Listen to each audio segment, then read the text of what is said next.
Hello friends, welcome back to Cinema Secrets. இன்னைக்கு இந்த வீடியோவில் நான் பேச போகிறது நம்ம தமிழ் சினிமாவை சேர்ந்த ஒரு சில நடிகைகள், ஒரு சில நடிகர்களுக்கு திருமணமே ஆகி அவர் குடும்பத்தோட சந்தோஷமாக இருந்தால் கூட அவங்கள தேடி கண்டுபிடிச்சி காதலிச்சு இவனை தான் நான் கல்யாணம் பண்ணுவேன் அப்படின்னு அந்த நடிகரோட நிம்மதியை மட்டும் கெடுக்கிறது பத்தாம அந்த குடும்பத்தையே கொலாப்ஸ் பண்ணுறதே ஒரு வேலையை ஒரு சில நடிகைகள் வச்சிருப்பாங்க. இந்த நடிகைகள்லாம் யாரு? உண்மையாகவே இவங்களுக்கு மனசாட்சி இருக்கா இல்லையா? ஏன்னா ஒருத்தன் கல்யாணம் பண்ணி பொண்டாட்டி குழந்தை குட்டியோட குடும்பம் நடத்திட்டு இருக்கான்.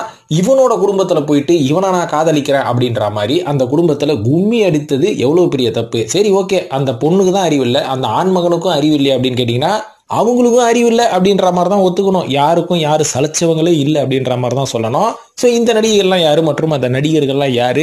இவங்க எந்த மாதிரியான அஃபேர்ல ஈடுபட்டு திருமணம்லாம் பண்ணிக்கிட்டு அதுக்கப்புறம் அவங்களோட முதல் மனைவிக்கு துரோகம் பண்ணாங்க அப்படின்றத பத்தி தெளிவாக பேசுவோம். இந்த லிஸ்ட் எடுத்த ஏகப்பட்ட பேரை சொல்லலாம், ஆனா குறிப்பிட்டு ஒரு 6-7 நடிகர்களை பத்தி தான் சொல்ல போறேன்.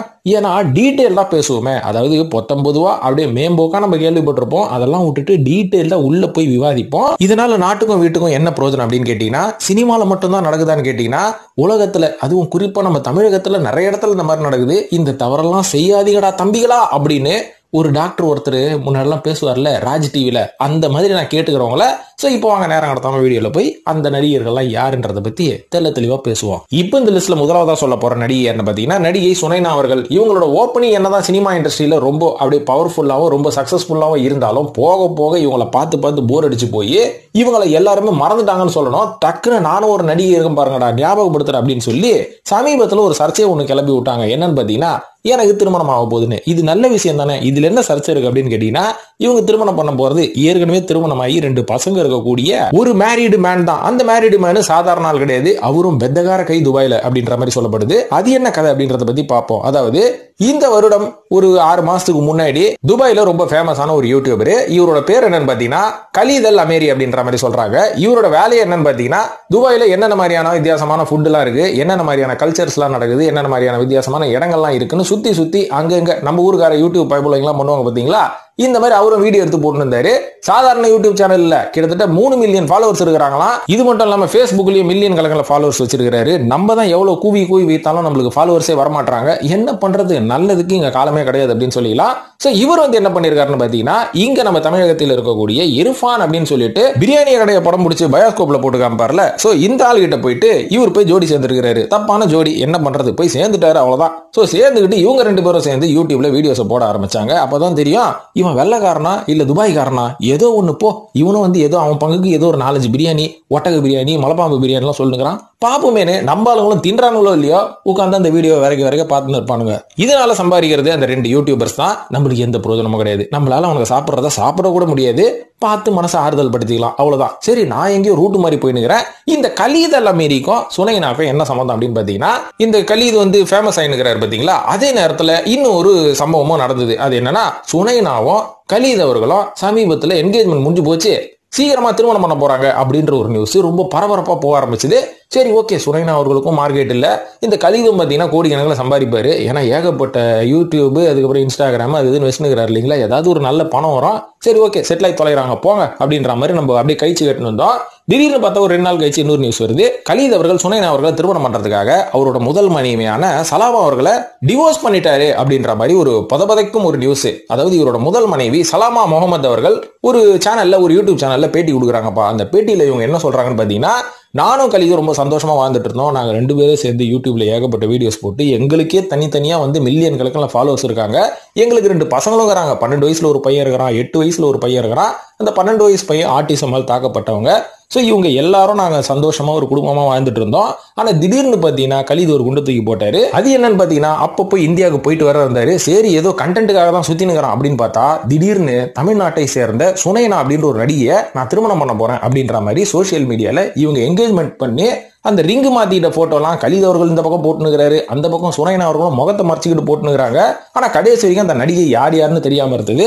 ஆனா அப்படி இப்படி எல்லாரும் கண்டுபிடிச்சு சோசியல் மீடியால போட்ட உடனே எனக்கு பகீர்னு இருந்தது, ஏங்க இந்த மாதிரி பண்ணணும். இந்த மாதிரி பண்ணனால சுனைனா அவர்களுக்கு ஏகப்பட்ட எதிர்ப்பு. ஏமா, நீ தேடி கண்டுபிடிச்சி இந்த மாதிரி கல்யாணம் ஆகி குடும்பம் நடத்தினுக்கிறவன தான் பிடிப்பியா அப்படின்ற மாதிரி இது வந்து கொஞ்ச நாள் சோசியல் மீடியால ரொம்ப ஃபயரா இருந்தது. அது மட்டும் இல்லாம சலாமா அவர்கள் வந்து நிறைய யூடியூப் சேனல்ல அழுது பேட்டி கொடுக்கறதுனால அவங்க மேல நிறைய சிம்பத்தி வந்தது. ஆனா இதுக்குள்ள டீட்டெயில் ஏன்னா இவங்களோட குடும்பத்துக்குள்ள என்ன நடந்தது அப்படின்றத பத்தி யாருமே வெளில சொல்ல மறுத்து விட்டார்கள். இது கூட ஒரு சோசியல் மீடியா ஸ்டண்டா இருக்குமோ அப்படின்ற மாதிரி இன்னைக்கு யோசிக்க தோன்றினாலும் இது ஒரு பொண்ணு மேட்ரு. அதனால இது ரொம்ப கேர்ஃபுல்லா தான் ஹேண்டில் பண்ணணும். இதுக்கு மேல இதை சென்சிட்டிவா பேசி தேவையில்லாததெல்லாம் பேசி நம்ம எதுக்கு வம்பு வளரணும், இதோட நிறுத்திப்போம். இது பற்றிய கருத்தை நீங்க கமெண்ட்ல போடுங்க என்ன நடக்க போகுதுன்னு. இரண்டாவதா சொல்ல போறது நடிகை நயன்தாரா மற்றும் பிரபுதேவா. ஏப்பா அடிச்சு தோச்சே கதைப்பா, உனக்கு கண்டென்ட் இல்லைன்னு சொல்லி நீ இந்த மாதிரிலாம் பேசாத அப்படின்னு சொன்னீங்கன்னா இதுக்கு பின்னாடி இருக்கிற இன்னும் ஒரு ரகசியம். நான் சமீபத்தில் கேள்விப்பட்ட ஒரு விஷயத்த நான் சொல்லணும்னு ஆசைப்பட்டனாலதான் மறுபடியும் இந்த கப்புல பல வீடியோக்கு அப்புறம் நான் இழுத்துன்னு வந்துருக்கிறேன் இந்த வீடியோல. அதாவது நம்ம எல்லாருக்குமே தெரியும் பிரபுதேவா அவர்களின் முதல் மனைவியான ராம்லத் அவர்களுக்கு 3 பசங்க இருக்கிறாங்க. ஸோ 3 பசங்கள்ல ஒரு பையன் கேன்சர் காரணமாக இறந்துட்டாரு 2008 வருஷம். அதுல இருந்து பிரபுதேவா அவர்களும் டிப்ரெஸ் ஆகி அதுக்கப்புறம் அவங்க குடும்பத்துக்குள்ள சில குழப்பங்கள் ஏற்பட்டது அப்படின்றது அந்த காலகட்டத்தில் இருந்த பல பேருக்கு தெரியும். ஆனா அதுக்கப்புறமா தான் நயன்தாரா மற்றும் பிரபுதேவா அவர்களுக்கு ஒரு ரிலேஷன்ஷிப் அது அஃபேரா மாதிரி திருமணம் பண்ணிக்கிற அளவுக்கு போனாங்க. இது முதல்ல இந்த நியூஸ் அபிஷியலி இல்ல அன்அபிஷியலி எப்போ வெளில வந்ததுன்னு பாத்தீங்கன்னா 2009 வருஷம் ஹாலிவுட் தரத்துக்கு ஒரு படத்தை எடுத்தாரு வில்லுன்னு சொல்லிட்டு. இந்த படம் கண்டிப்பா வெளில ரிலீஸ் ஆனா ஓடாது அப்படின்ற மாதிரி பல பேர் பிரபுதேவா அவர்களுக்கே தெரிஞ்சு போயிருக்கோம். சரி இதை எதையாவது ஒரு ப்ரமோஷனை பண்ணி இதை வித்து போடுவோம் அப்படின்ற மாதிரி இது ஒரு ப்ரமோஷனல் ஸ்டண்டா கூட இருக்கலாம் அப்படின்ற மாதிரி அன்னைக்கு பல பேர் கெஸ் பண்ணாங்க. ஏன்னா நயன்தாரா மற்றும் பிரபுதேவாக்குள்ள இருக்கிற அஃபேர் அப்பதான் வெளிவந்தது. இருந்தாலும் அந்த அஃபேரை பார்த்துட்டு இதனால ப்ரமோஷன் நடந்தது, இந்த ப்ரமோஷன் வச்சு இந்த படம் வாங்கலாம் அப்படின்னு சொல்லி கூட யாருமே முன் வராதனால இந்த ப்ரமோஷன் வேஸ்ட் ப்ரமோஷன் ஆயிடுச்சு. இதுக்கப்புறம் பிரபுதேவா அவர்களுக்கு அடுத்த படம் கிடைக்குதோ இல்லையோ இந்த நியூஸை வச்சு ஒரு 3 வருஷம் ஓட்டினாப்ல.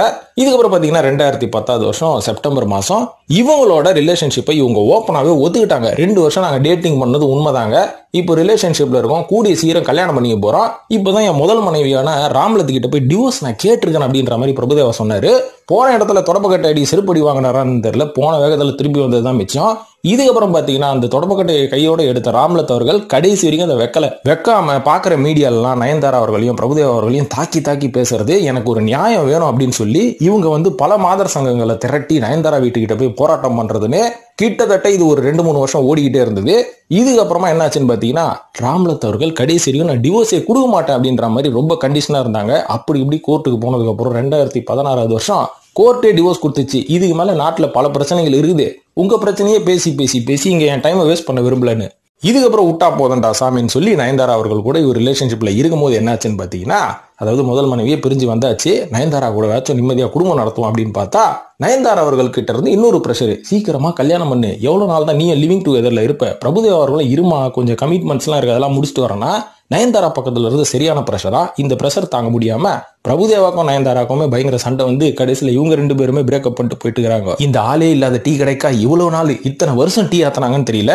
இதுல ஏதோ முக்கியமான ஒரு மேட்டர் சொல்ல வர நீ, அது என்ன மேட்டர் அப்படின்னு கேட்டீங்கன்னா, சமீபத்துல ஒரு இன்டர்வியூல நயன்தாரா அவர்களுக்கு நெருங்கிய ஒரு நண்பி ஒரு பேட்டியில ஒரு வார்த்தையை விட்டாங்க. என்னன்னா, நயன்தாரா கிட்ட கூட நான் போய் கேட்டேங்க, பிரபுதேவாவை லவ் பண்ற, ஆனா அவருக்கு ஏற்கனவே திருமணம் ஆயிருக்கு இல்லையா, எதனால அந்த மாதிரி போய் பண்ற, அந்த பொண்ணோட லைஃப் பாதிக்கப்படனா இது எல்லாம் சகஜம் தானே, இதெல்லாம் வெளிநாட்டுல சகஜம் தானே, அடுத்த மேரிட் மேன் லவ் பண்றது தப்பு கிடையாது, வெளிநாட்டுலலாம் அது ரொம்ப சகஜமா இருக்கு, இந்தியாவில மட்டும் ஏன் இருக்கக்கூடாது அப்படின்னு நியாயப்படுத்தினாங்களே தவிர அதுக்கு பதிலாக நான் பண்ணது தப்பு தாங்க, நான் அவரை பிடிச்சிருக்கு அதனாலதான் அப்படி பண்ணேன்னு அதுக்கு சப்பக்கட்டு கட்டாம அதை நியாயப்படுத்தினாங்க. அதுல இருந்தே தெரிஞ்சது நயன்தாரா ஏன் இந்த மாதிரியா ஒரு சுயநலமா இருக்காங்க அப்படின்ற மாதிரி நயன்தாராவும் ஒரு பேட்டியில இதே மாதிரி சொன்னாங்க. இதை வாயை புடுங்கி இன்னொரு நடிகை இன்னொரு பேட்டியில சொல்லி இதுல எரியிற நெருப்புல எண்ணெயை ஊத்தி விட்டா மாதிரி ஒரு கதையா போச்சுப்பா. மூன்றாவதா நடிகை ஸ்ரீதேவி மற்றும் போனி கபூர் இவங்களுக்குள்ள நடந்தது ஒரு அஃபையரா அப்படின்னு பாத்தீங்கன்னா, இது அஃபைரை தாண்டி இது ஒரு ரிலேஷன்ஷிப்பா போய் இதுக்கப்புறம் இது கல்யாணமே ஆச்சு. இதுக்கு பிள்ளையார் சொல்லி போட்டது ஸ்ரீதேவி கிடையாது, இவர்களின் கணவரான போனி கபூர் அவர்கள் தான். இவர் ஒழுங்கா மோனா அப்படின்றவங்களை திருமணம் பண்ணி 2 பசங்களோட சந்தோஷமா வாழ்ந்துட்டு இருந்தாருங்க. ஆனா ஆரம்பத்துல இவர் படம் பார்க்கும்போது என்ன பண்ணிருக்காருன்னு பாத்தீங்கன்னா, இந்த மறுபடியும்னு ஒரு படம் பார்த்திருப்பீங்க, அந்த படத்துல நிழல் ரவி அவர்கள் ஒரு டைரக்டரா இருப்பாரு. ஆனா ஆன் ஸ்கிரீன்ல அந்த நடிகையை பார்த்து ரொம்ப இம்ப்ரெஸ் ஆகி இந்த நடிகை கூட அஃபேர் வச்சு பாருல, கிட்டத்தட்ட அதே கதை தான் இவரோட கதையும். இவர் ஹிந்தியில உட்காந்து என்ன பண்ணிருக்காரு, நிறைய தமிழ் படங்களை பார்க்க ஆரம்பிச்சிருக்காரு. அதுல ஸ்ரீதேவி அவர்களை பார்த்து இம்ப்ரெஸ் ஆகி இவர் என்ன பண்ணிருக்காரு, எப்படியாவது இந்த நடிகையை நம்ம நேர்ல பாத்திரணும், இது தாண்டா நம்மளோட வாழ்க்கை லட்சியம், அடாடா என்ன மாதிரியான லட்சியம் இல்ல, எவ்வளவு பணம் வச்சுக்கிறியா நீ, இந்த நடிகையை பாக்குறது தான் உன்னோட ட்ரீம் அப்படின்ற மாதிரி சொல்லியிருக்க ஒரு பேட்டியில. சோ அதே மாதிரி இந்த பொண்ணை பார்க்கணும்னு சொல்லி இவர் என்ன பண்ணிருக்காரு, பாலிவுட்ல இவங்களுக்கு ஒரு சான்ஸ் வாங்கி கொடுத்துருக்காரு. என்னன்னா, இவரோட தம்பியான அனில் கபூர் அவர்கள் நடிக்கவிருந்த மிஸ்டர் இந்தியா படத்துல ஸ்ரீதேவியை தான் ஜோடியா போடுவேன்னு சொல்லி ஸ்ரீதேவி அவர்கள் வாங்கும் சம்பளத்தை விட டபுள் மடங்கு சம்பளத்தை உயர்த்தி கொடுத்து பாலிவுட்டுக்கு இட்டு வந்துக்கிறாரு போனி கபூர். ஆனா அப்போ ஸ்ரீதேவி தெரியல, இந்த ஆள் நம்மள உசார் பண்றதுக்கு தான் அங்க இருந்து காசு செலவு பண்ணி கூட்டிட்டு வந்துக்கிறான், நம்மள பெரிய நடிகையாக்கி விடுறதுக்கெல்லாம் கிடையாதுன்னு ஸ்ரீதேவி அவர்கள் வெள்ளந்தியா இருந்திருக்கிறாங்க. இருந்தாலும் இந்த மிஸ்டர் இந்தியா படம் வந்து மிகப்பெரிய ஹிட்.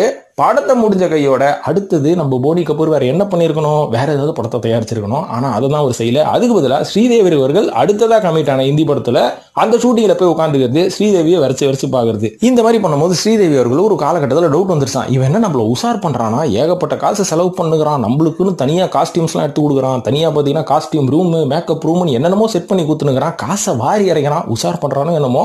நம்ம டவுட்டை கிளியர் பண்ணிப்போம் ஸ்ரீதேவி கேட்டதுக்கு இவர் ப்ரப்போஸ் பண்ணிட்டுக்கிறாரு. இதை கேட்டு கானான ஸ்ரீதேவி கிட்டத்தட்ட 8 இருந்து 9 மாசம் இவர்கிட்ட பேசுறதே கிடையாதாயோ பாய் அப்படின்ற மாதிரி. இருந்தாலும் மனுஷன் உடல. ஆனா ஒரு காலகட்டத்துக்கு அப்புறம் ஸ்ரீதேவி அவர்கள் மனம் மாறும் ஒரு சம்பவம் நடந்ததான். என்னன்னா, ஸ்ரீதேவி அவர்களோட அம்மா வந்து சிக்கல படுத்துக்கிட்டதுக்கு அப்புறமா ஸ்ரீதேவி அவர்களை பார்த்துக்க ஆள் இல்லாத நேரத்துல, அந்த நேரத்துல வந்து நம்ம போனி கபூர் இதுதான்டா சாக்கு அப்படின்ற மாதிரி பிடிச்சி இவங்களை வந்து அப்படி இப்படி உசார் பண்ணி ஒரு சிம்பத்தியை கிரியேட் பண்ணிட்டுக்கிறாரு. அதுக்கப்புறம் ஸ்ரீதேவி அவர்களும் ஓகே, போனி கபூர் அவர்கள் இந்த நேரத்துலயும் நம்ம கூட பாசமா இருக்காரு, இவர் விட்டா நம்மளுக்கு ஆள் கிடைக்காது அப்படின்ற மாதிரி 2 பேரும் ரிலேஷன்ஷிப்ல இருந்து கல்யாணம் பண்ணிட்டாங்க அப்படின்ற மாதிரி சொல்லப்படுது. ஆனா போனி கபூர் அவர்களை பத்தி நினைக்கிறதுக்கு முன்னாடி ஸ்ரீதேவி அவர்கள் துளி கூட போனி கபூர் அவர்களோட குடும்பத்தை பத்தி சுத்தமா நினைக்கல. ஏன்னா ஏற்கனவே ஒரு திருமணமாகி 2 பசங்க இருக்கிறாங்க, இவங்களோட லைஃப் என்ன ஆகும் அப்படின்ற மாதிரி அன்னைக்கு ஸ்ரீதேவி நினைக்காதது அவங்களுக்கு ஃபியூச்சர்ல அது மிகப்பெரிய ஆப்பா மாறிச்சு.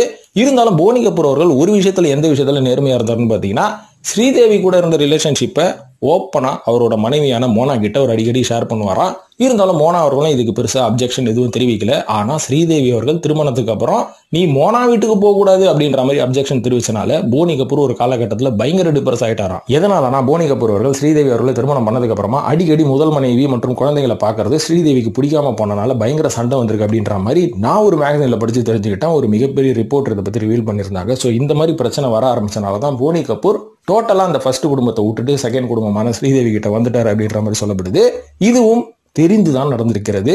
இது உங்களோட கருத்தும் ஆதங்கத்தையும் நீங்க தெரிவிக்கணும்னா கமெண்ட்ல தெரிவிங்க. 5வதா பிரபு மற்றும் குஷ்பு. இது வந்து இவங்க 2 பேருக்குள்ள இருந்தது ரொம்ப நாளா ரூமர்ஸ் சொல்லி இருந்தாங்க. ஆனா சமீபத்துல ஒரு பேட்டியில குஷ்பு அவர்கள் ஓப்பனே பண்ணிட்டாங்க, 2 பேரும் ரிலேஷன்ஷிப்ல தாங்க இருந்தோம். அதாவது ரிலேஷன்ஷிப்ல இருக்கும்போது எனக்கு என்னங்க ஒரு 16 வயசோ 18 வயசோ இருக்கும். அந்த காலகட்டத்தில் பிரபு கூட நடிச்ச உடனே அவர் என்னை வந்து பயங்கர சின்சியரா லவ் பண்ணாரு. இதுக்கப்புறம் நாங்கள் என்ன பண்ணோம்னா கல்யாணமே பண்ணிக்கிட்டோம். என்னங்க சொல்றீங்க, கல்யாணம் ஆச்சா, இது ரூமர்ஸ் தானே அப்படின்னு கேட்டீங்கன்னா இல்லைங்க, இவங்க 2 பேரும் வந்து திருமணம் பண்ணிக்கிட்டாங்க. இந்த திருமணத்துக்கு சாட்சி நடிகர் கவுண்டமணி, டான்ஸ் மாஸ்டர் ரகுராமு, இன்னும் ஒரு சில பிரபலங்களோட முன்னிலையில நடந்த கல்யாணம் அப்படின்ற மாதிரி தெரிய வருது.